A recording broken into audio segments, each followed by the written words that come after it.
जय श्री कृष्ण। राधे राधे। माघ मास महात्म्य कथा अध्याय दूसरा।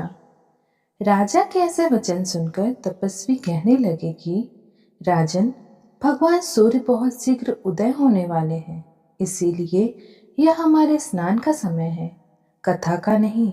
सो आप स्नान करके अपने घर को जाओ और अपने गुरु श्री वशिष्ठ जी से यह महात्म्य को सुनो।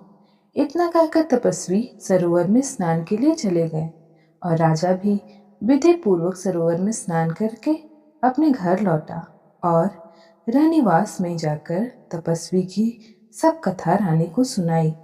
तब सूत जी कहने लगे कि महाराज, राजा ने अपने गुरु वशिष्ठ जी से क्या प्रश्न किया, उन्होंने क्या उत्तर दिया, सो कहिए। व्यास जी कहने लगे, हे सूत जी, राजा दिलीप ने रात्रि को सुख से सोकर प्रातः समय ही अपने गुरु वशिष्ठ के पास जाकर उनके चरणों को छूकर प्रणाम करके नम्रता से पूछा कि गुरुजी, आपने आचार नीति, राज्य धर्म और चारों वर्णों को, चारों आश्रमों की क्रियाओं, दान और उनके व्रत विधान, यज्ञ और उनकी विधियां, वन और उनकी प्रतिष्ठा तथा भगवान विष्णु की आराधना बतलाई है। परंतु अब मैं आपसे माघ मास के स्नान के महात्म्य को सुनना चाहता हूँ। सो हे तपोधन, नियम पूर्वक इसके विधि समझाइए। गुरु वशिष्ठ जी कहने लगे कि हे राजन, तुमने दोनों लोकों के कल्याणकारी, वनवासी तथा गृहिणियों के अंतःकरण को पवित्र करने वाले माघ मास के स्नान का बहुत सुंदर प्रश्न पूछा है।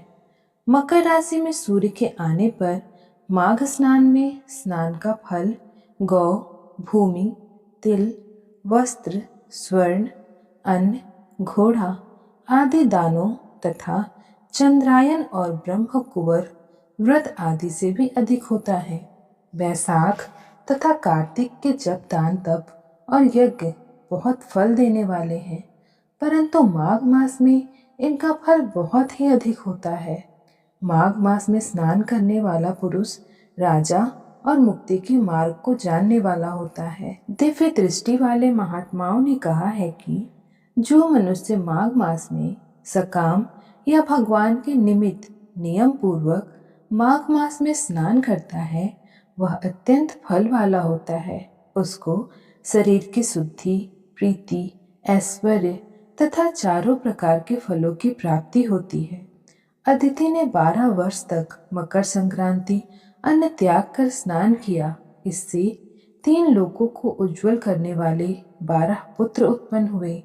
माघ मास में करने से ही रोहिणी सुभगा अरुंधति दानशील हुई और इंद्राणी के समान रूपवती होकर प्रसिद्ध हुई। जो माघ मास में स्नान करते हैं तथा देवताओं के पूजन से तत्पर रहते हैं, उनको सुंदर स्थान, हाथी और घोड़ों की सवारी तथा दान को द्रव्य प्राप्त होता है और अतिथियों से उनका घर भरा रहता है।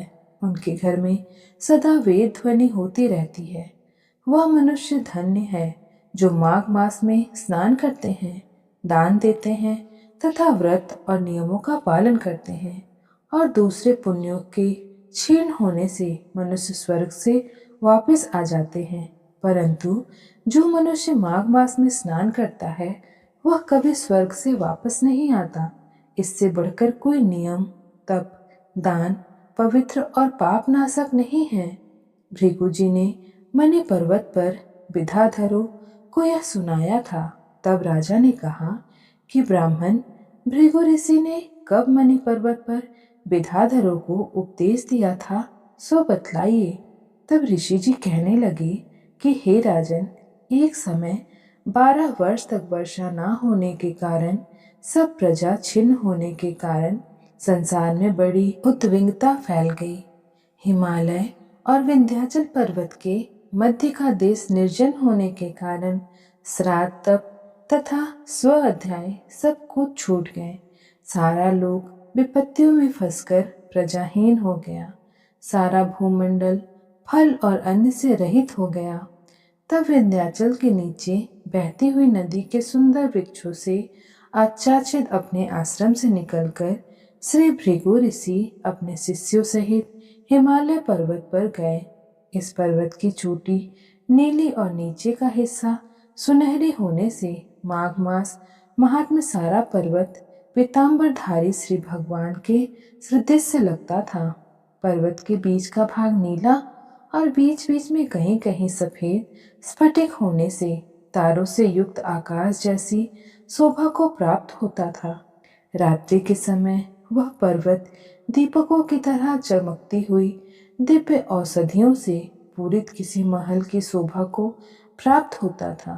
यह पर्वत शिखाओं पर बांसुरी बजाती और सुंदर गीत गाती हुई किन्नरियों तथा केले के पत्तों की पतकाओं से अत्यंत शोभा को प्राप्त हो रहा था। यह पर्वत नीलम, पन्ना, पुखराज तथा इसकी चोटी से निकलती हुई रंग बिरंगी किरणों से इंद्रधनुष के समान प्रतीत होता था।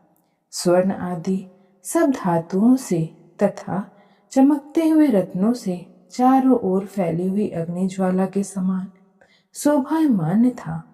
इनके कंदराओं में काम पीड़ित विद्याधरी अपने पतियों के साथ आकर रमन करती हैं और गुफाओं में ऐसे ऋषि मुनि जिन्होंने संसार के सब क्लेशों को जीत लिया है रात दिन ब्रह्मा का ध्यान करते हैं और कई एक हाथ में रुद्राक्ष की माला लिए हुए शिव की आराधना में लगे हुए हैं। पर्वत के नीचे भागों में जंगली हाथी अपने बच्चों के साथ खेल रहे हैं तथा कस्तूरी वाले रंग बिरंगे मृगों का झुंड इधर उधर भाग रहे हैं। यह पर्वत सदा राजहंस तथा मोरों से भरा रहता है। इसी कारण इसको हेमकुंड कहते हैं। यहाँ पर सदैव ही देवता गुहाक और अप्सरा निवास करती हैं। जय श्री हरि विष्णु। राधे राधे।